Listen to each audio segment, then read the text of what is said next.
금성은 하늘에 있는 모든 별 중 가장 밝고 아름다운 별입니다. 실제로 모든 국가에서 이 별은 사랑의 여신의 이름이 붙어 있는데요. 공상과학에서는 화성과 마찬가지로 금성에 사람들을 입주시키거나 감동적인 모험을 위해 주인공들을 보내기도 했습니다. 여러분 안녕하세요. 픽션보다 과학이 있는 장소, 토픽에 오신 것을 환영합니다. 하지만 현실은 더 가혹했습니다. 금성은 마치 지옥 같은 세계인데요. 금성의 대기는 우주복을 벗은 순간 그 사람을 죽이고 말 것입니다. 그곳에서는 황산의 비가 내리며 나비 녹을 정도의 무더위와 바닷속 수압과 같은 정도의 기압이 존재합니다. 하지만 그에 상응할 정도로 많은 신비를 간직하고 있지요. 그럼 시작해볼게요.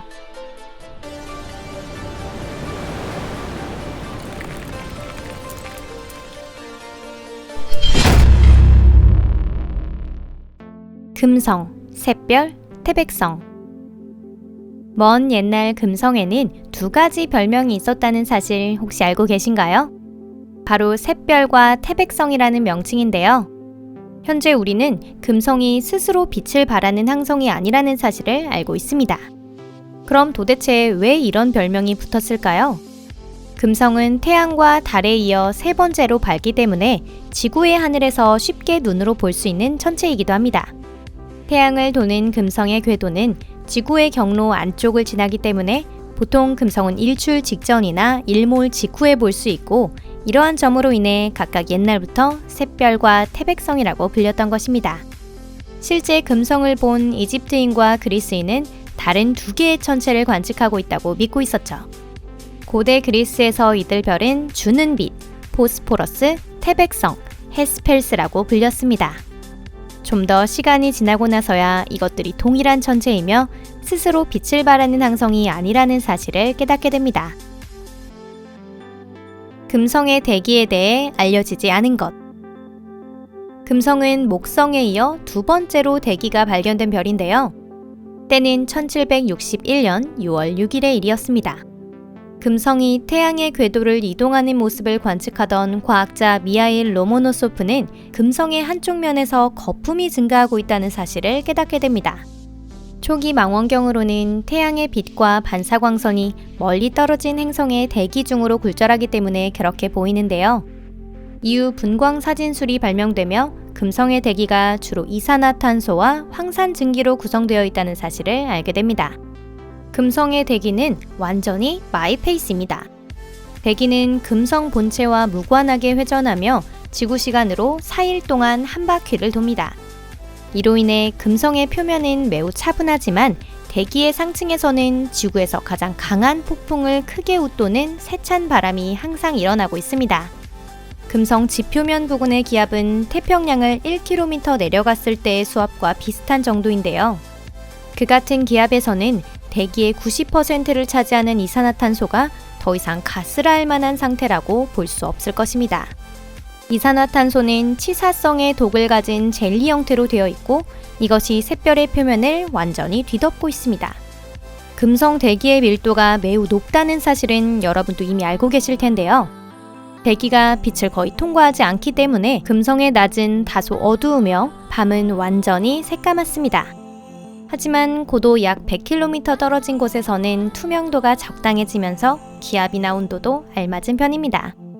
이러한 사정 때문에 기존의 금성 이주 프로젝트에서는 거대한 기구의 워크스테이션을 건설한다는 계획을 세웠습니다. 그곳이라면 짙은 금성의 대기 속에서도 편안하게 지낼 수 있을 테니까요. 여성의 얼굴을 한 지옥, 금성의 지리적 특성. 짙은 구름으로 뒤덮여 있음에도 불구하고 금성 지표면에 대한 연구는 활발하게 진행되어 왔는데요. 그곳에는 산, 대륙, 황산의 호수나 강, 그리고 금성 특유의 몇몇 지형이 존재합니다.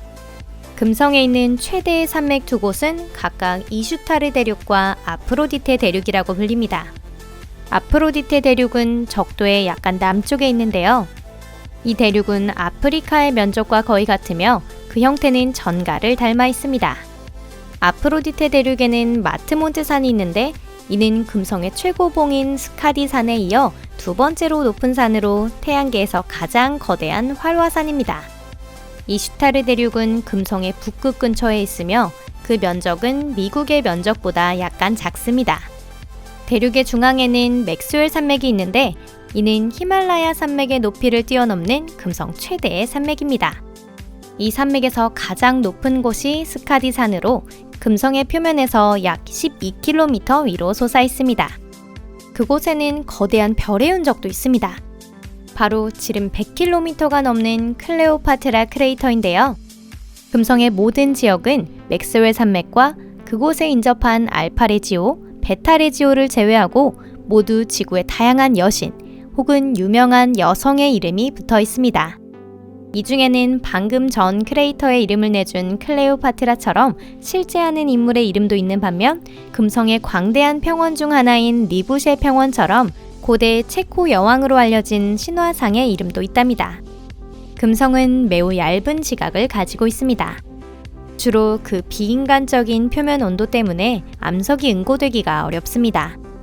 용암은 멘틀에서 내뿜는 경우가 많은데 이것이 코로나, 테세라, 아라크노이드라는 금성 특유의 지형을 형성하고 있답니다. 1년 같은 하루. 금성은 지구 시간의 224일 만에 태양을 한 바퀴 돕니다. 물론 계절은 없고요. 금성에서 계절과 같은 기능을 하는 것은 공전이 아니라 자전입니다. 금성은 매우 천천히 자전하고 있습니다. 하루가 1년처럼 길며 그 시간은 무려 243일입니다. 이 현상의 이유는 아직 정확하게 알려지진 않았습니다. 어쩌면 과거 금성에서는 매우 큰 운석 낙하와 같은 대변동이 있었을지도 모릅니다. 클레오파트라 크레이터는 바로 그 격렬한 충돌의 흔적이라고 추측해 볼 수도 있답니다. 이것에 의해 금성의 지축에 강한 변화가 일어났고 최종적으로 금성의 회전에 제동이 걸린 것이죠. 또 금성의 자전 방법이 대부분의 행성들과 다른 이유가 바로 여기에 있다는 견해도 있습니다. 금성의 자전은 서쪽에서 동쪽으로 향하고 있는데요. 즉 금성에서는 태양이 서쪽에서 떠서 동쪽으로 지는 겁니다. 실제로 여러분이 금성의 두꺼운 구름 속에 있다면 태양이 어디에서 뜨는지도 잘 보이지 않겠지만 말입니다. 사랑의 여신의 운명. 금성은 고독 그 자체입니다. 지구나 화성에 있는 위성이 금성에는 없어요. 수성이 과거 금성 비너스의 위성이었다고 하는 설이 있지만 그 이후 둘은 헤어졌고 자유로워진 수성은 지금도 홀로 태양의 주위를 돌고 있습니다. 현재 금성은 준위성 정도로 만족하고 있습니다. 이 준위성은 금성에 가까운 궤도상에서 함께 태양 주위를 도는 소행성인데요.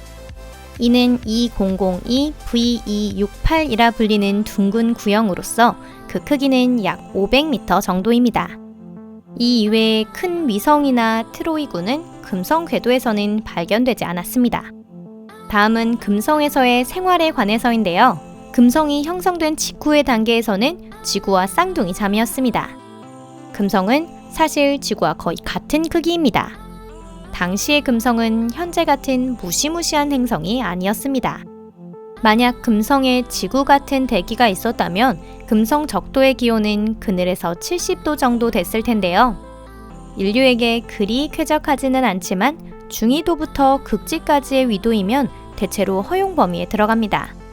하지만 몇 가지 요인이 금성에 치명적인 영향을 미쳤습니다. 비록 금성에 생명이 탄생했다고 하더라도 그 생명은 대산화를 경험하지 않았습니다. 이 현상은 우리 지구를 현재의 모습으로 바꿔준 중요한 계기이기도 합니다. 반대로 금성에서는 이산화탄소 축적이 이어지며 강한 온실 효과를 일으켰습니다. 이로 인해 금성은 목성의 위성인 이오에 놓이면서 태양계에서 가장 장렬하는 두 개의 천체 중 하나가 된 것입니다. 또한 금성에는 항상 함께 있어줄 위성이 없었습니다. 수성이 있어주었을지도 모르지만 얼마 지나지 않아 빠르게 사라졌죠.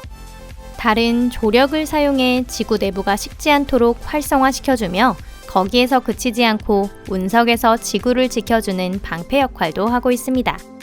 이로 인해 우리는 클레오파트라 크레이터가 생길 정도의 무서운 공격을 받은 적이 한 번도 없었던 것입니다. 오늘은 여기까지입니다. 마지막까지 시청해주셔서 감사합니다. 금성은 우리가 겪었을 수도 있는 또 하나의 지구의 모습을 보는 것 같습니다. 우리는 행운의 티켓에 당첨되어 지금 이렇게 발전할 기회를 누릴 수 있었던 것입니다. 지구가 금성이 아니어서 얼마나 다행인가요? 오늘 혹시 술 약속이 있으시다면 이에 대해 건배해 보시는 건 어떨까요? 농담이고요. 과음은 좋지 않으니 조금만 드세요. 그럼 저는 다음 영상에서 또 찾아뵙겠습니다. 안녕히 계세요.